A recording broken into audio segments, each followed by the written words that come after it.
Hi there, I'm Nikita and welcome to another video on my channel. This is going to be the second Q&A video that I was talking about in my previous video. Please forgive me for my voice.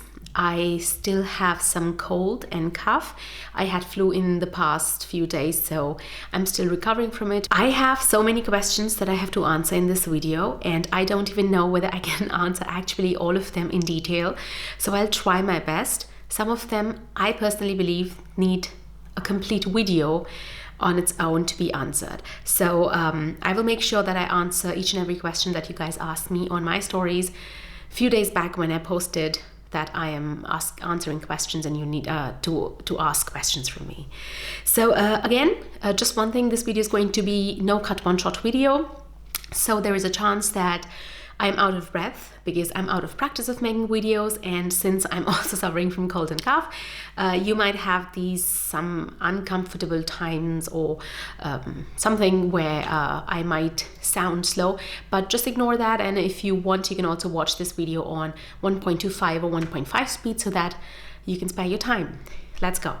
The very first question I have here is, can you tell us about your journey as a kid? Maybe what you were interested in as a kid, and did you study hard for Indian exams, and just your journey in general? This is exactly the question that I believe needs probably an entire video on its own, but still I would answer. My journey as a kid was pretty amazing. I was born to amazing parents. My father is no more, but my mother is still there, and she's a fighter. I have to talk about her in some of the coming videos, why I believe that. And I had an amazing sister, elder sister, growing up. So of course she's still there, but sometimes there were times where she was, of course we were fighting, but most of the times we were just loving each other. So I had an amazing journey as a kid.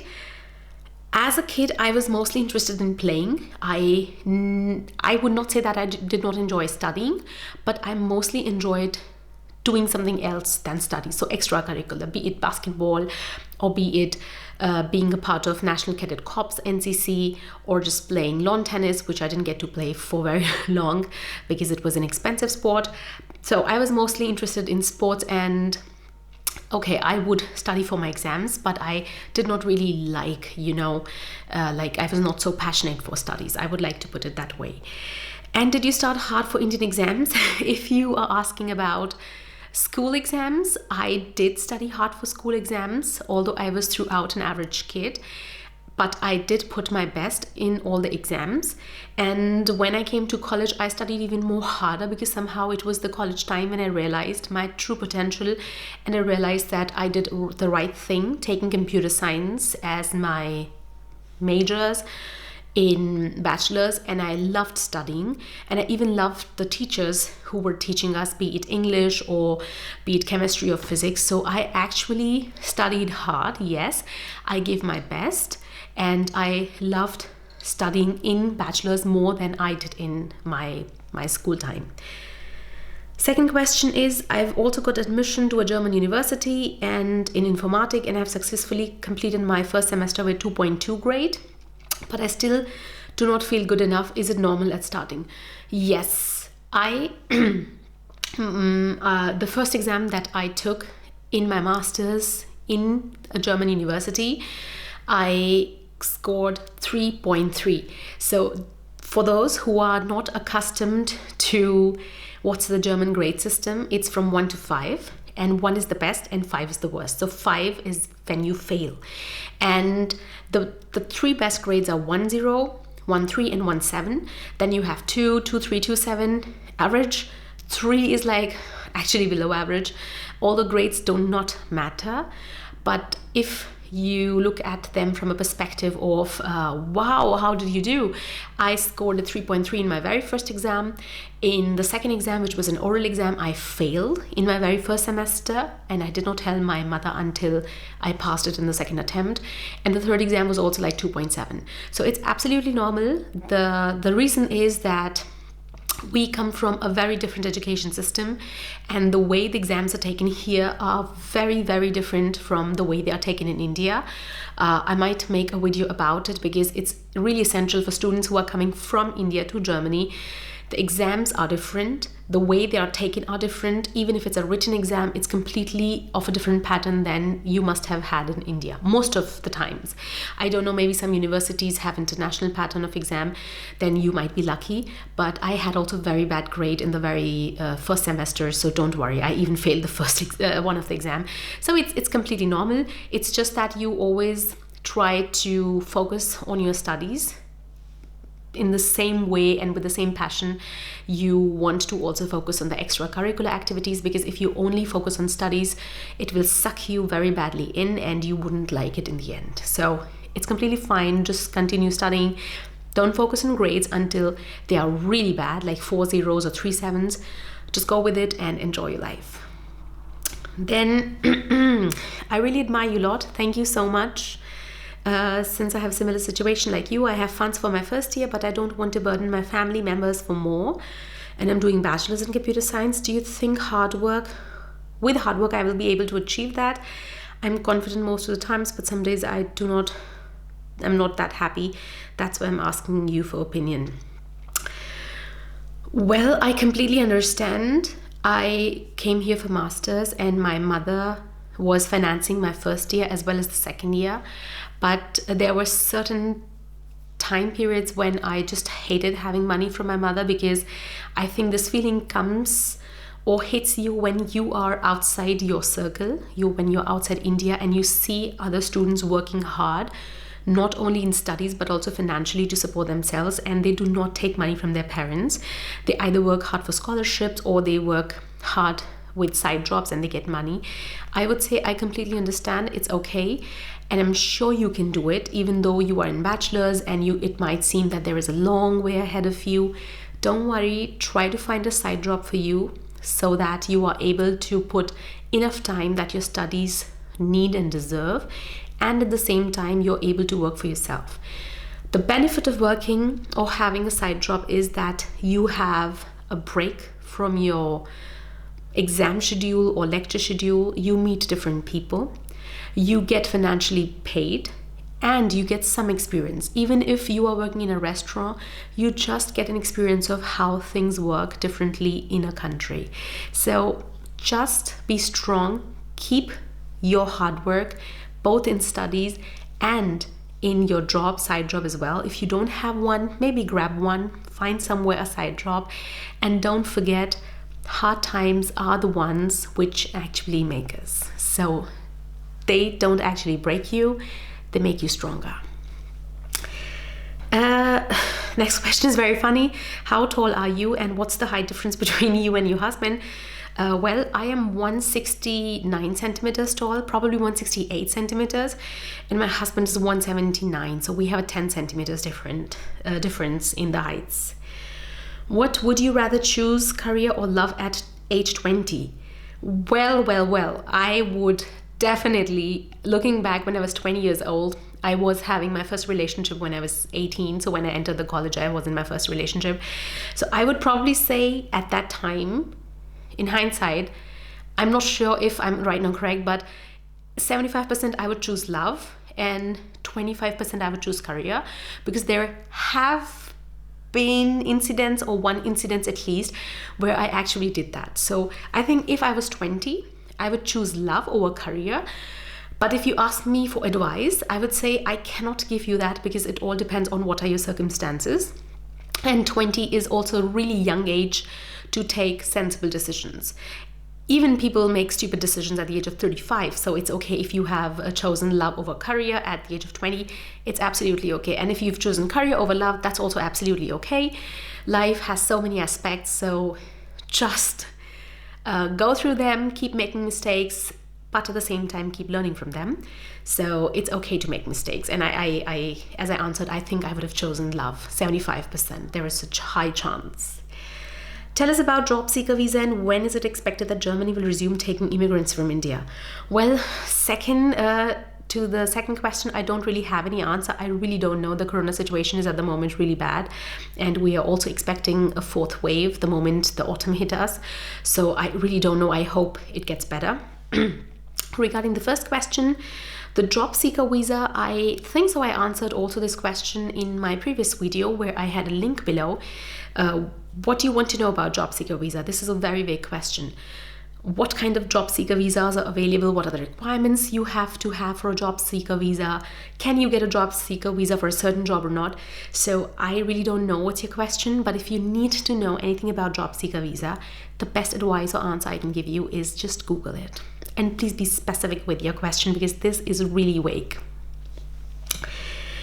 Okay, hey Nikita, do make a video on PhD application in Germany for women in STEM. That's a very, very good question. I want to make a video on, PhD application in Germany for women in STEM.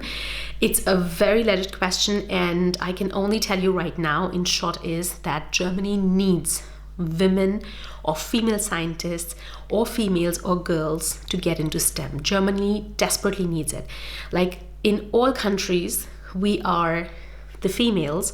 There is a very small percentage of females in STEM, and Germany is one of those countries which is really boosting having females in STEM field. And for those who do not know STEM, just Google it. It's very important. If you are a female or a male, doesn't matter, that you send or you motivate people, especially girls around you, to get into the field of STEM. How many years does it take to finish a PhD, especially the one you are doing? I think I already answered this question, but I will still answer it.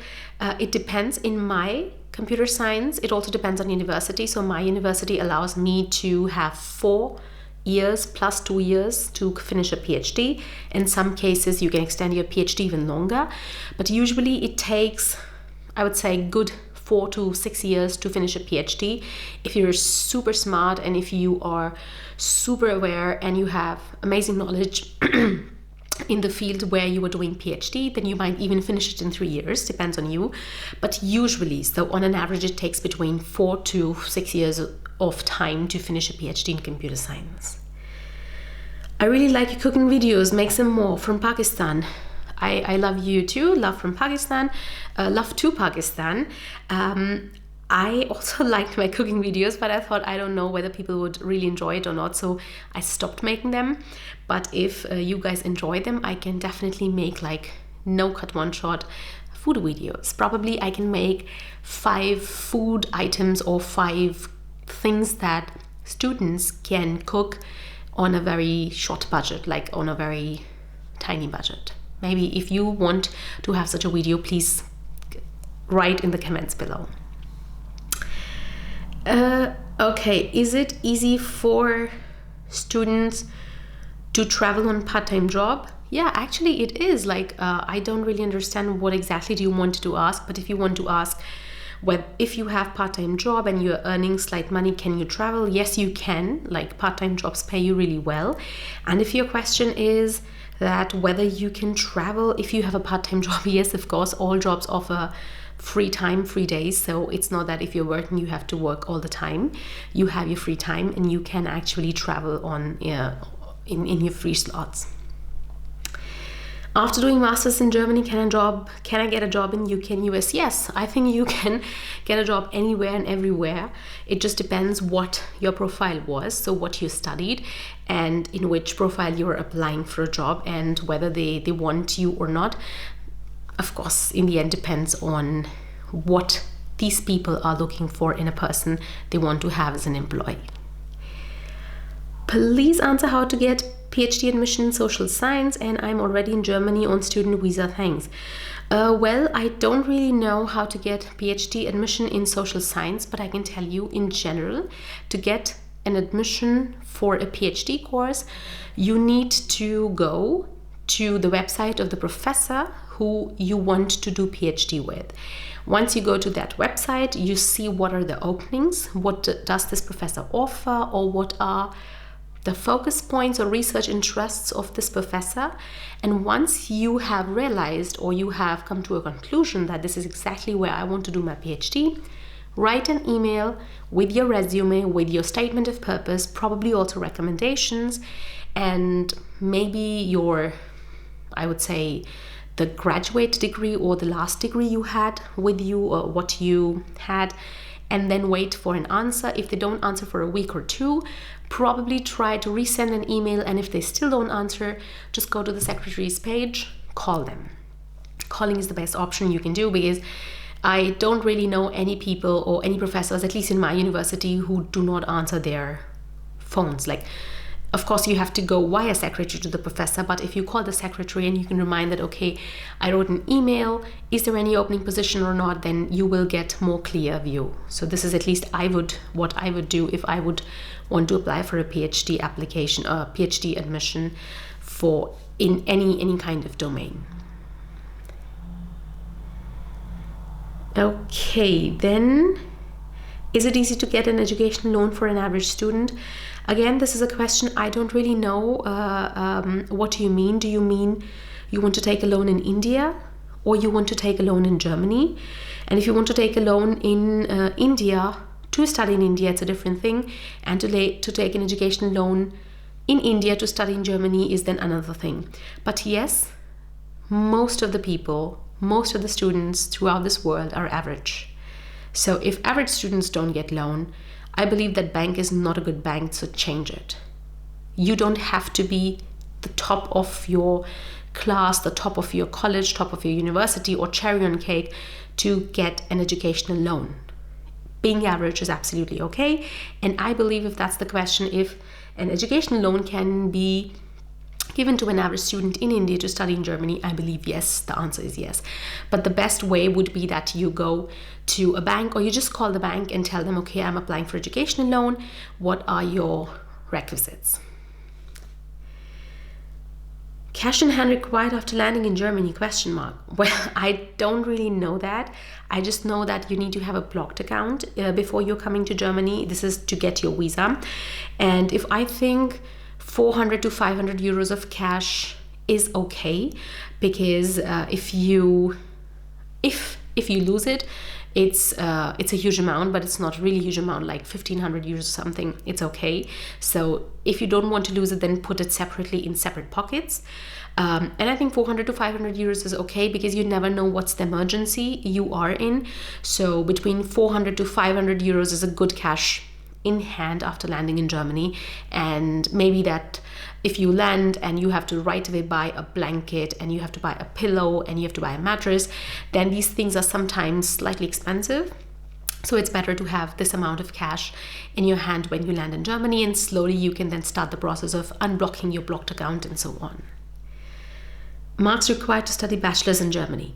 That's absolutely a vague question. I would not recommend you to write such questions or ask these questions from anyone, but Google it yourself, because this makes me judge, which is not nice, but I am judging that you were not very specific about your question. I would say you should research what is required to study bachelors in Germany, what field you want to study bachelors in Germany, when you want to do that, which semester and how. So everything should be clear in your mind.